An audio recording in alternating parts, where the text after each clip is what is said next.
PM Modi આજથી 2 દિવસ ગુજરાતના પ્રવાસે છે। આજે અમદાવાદ આવશે પીએમ મોદી। અમદાવાદને 5400 કરોડના વિકાસ કાર્યોની ભેટ આપવાના છે।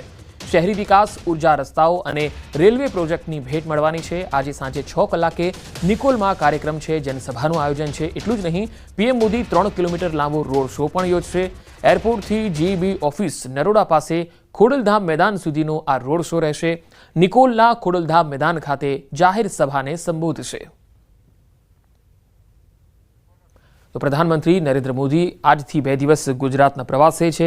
વિવિધ પ્રકારના વિકાસ પ્રોજેક્ટોની ગુજરાતને ભેટ તેમના ઉપસ્થિતિમાં મળવાની છે, જેમાં ઉર્જા, રસ્તા, અલગ અલગ રેલવેના પ્રોજેક્ટો પણ છે।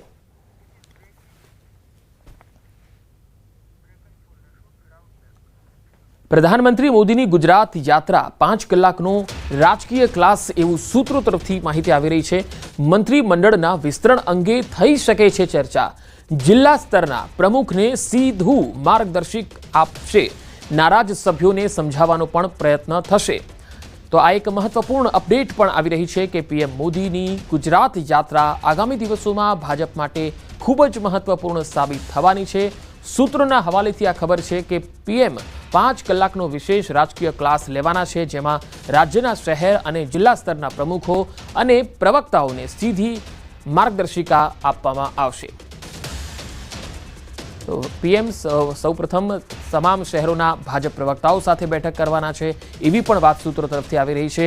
આ બેઠકમાં પાર્ટીની ભવિષ્યની વ્યૂહરચના, શૈક્ષણિક અને સામાજિક યોજનાઓને લોકો સુધી પહોંચાડવાના માર્ગો, દરેક કાર્યકર્તા માટેની જવાબદારીઓ પર વિસ્તૃત ચર્ચા કરવામાં આવશે। ત્યારબાદ પીએમ તમામ જિલ્લા અને શહેર પ્રમુખો સાથે એક અલગ બેઠક પણ કરશે, જ્યાં સ્થાનિક સમસ્યાઓ, કાર્યદક્ષતાના મુદ્દાઓ અને સંગઠન મજબૂત કરવા માટેના પગલાં પર ચર્ચા થશે। સૂત્રોનું માનવું છે કે રાત્રે કેટલાક અગત્યના નેતાઓને પણ પોતાના નિવાસસ્થાને પીએમ બોલાવી શકે છે।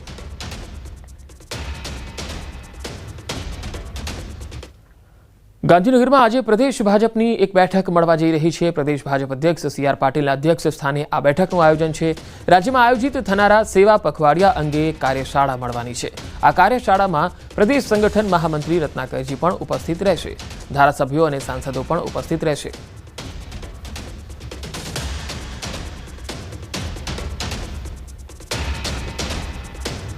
વડોદરામાં કુંઢેલા સ્થિત સેન્ટ્રલ યુનિવર્સિટી ફરી વિવાદમાં આવી। સેન્ટ્રલ યુનિવર્સિટીની કેન્ટીનના મેન્યુમાં ચિકન નીકળ્યું।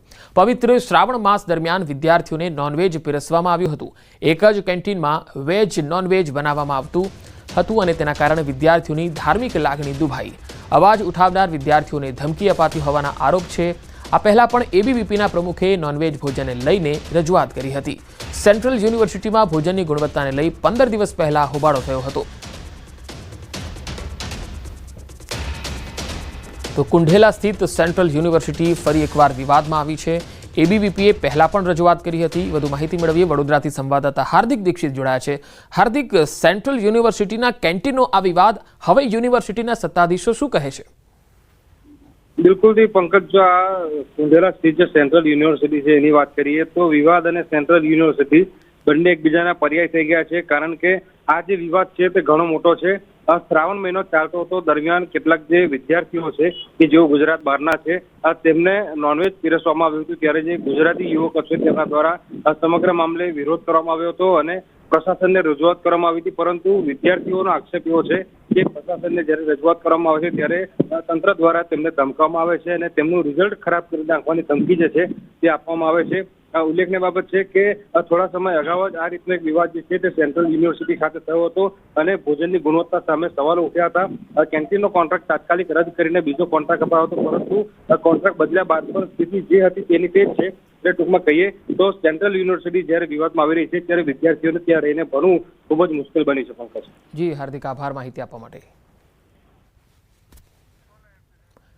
તો એક જ કેન્ટીનમાં વેજ અને નોનવેજ પીરસવામાં આવતા વિદ્યાર્થીઓએ હોબાળો મચાવ્યો હતો અને આ એક વિવાદિત મામલો પણ બની ગયો છે। એક શિક્ષણધામ જ્યાં શિક્ષણ આપવામાં આવે છે, હવે એ જગ્યાએ જમવાને લઈને નોનવેજ પીરસવામાં આવે છે, તેને લઈને વિવાદ થઈ રહ્યો છે।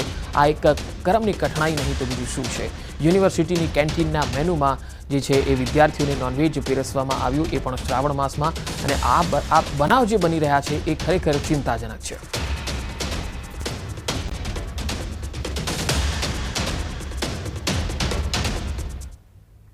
અને હવે નજર ટોપ 3 હેડલાઇન્સ પર.